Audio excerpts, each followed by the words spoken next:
ഈ ഗ്രന്ഥശാലാ സംഘത്തിൻ്റെ മത്സര പരീക്ഷയുണ്ട്, വായനാ മത്സരം.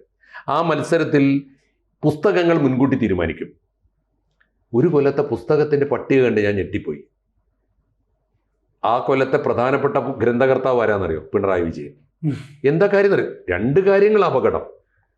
ഒരു വരി തെറ്റുകൂടാതെ എഴുതാൻ ഈ മനുഷ്യനെ അറിഞ്ഞുകൂടാ, ഉച്ചാരണ ശുദ്ധിയോടെ പറയാനും അറിഞ്ഞുകൂടാ. അതുകൊണ്ട് തന്നെ അദ്ദേഹം എഴുതുന്ന ഒരു വരി പോലും അദ്ദേഹത്തിൻ്റെതല്ല.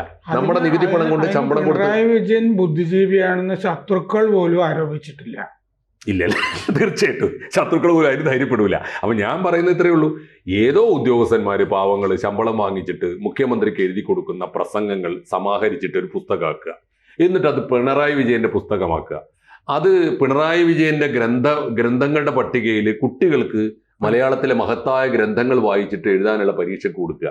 ഈ മാതിരിയുള്ള ഏറ്റവും വൃത്തികെട്ട ഒരു തട്ടിപ്പായിട്ട് ഈ പരിപാടി മാറൂലേ? പരിഹാസ്യമാവൂലേ? കൂടുതൽ വാർത്തകളും വിശേഷങ്ങളും നിങ്ങളിലേക്ക് എത്താൻ ABC മലയാളം സബ്സ്ക്രൈബ് ചെയ്യുക, ബെൽ ബട്ടണും അമർത്തുക.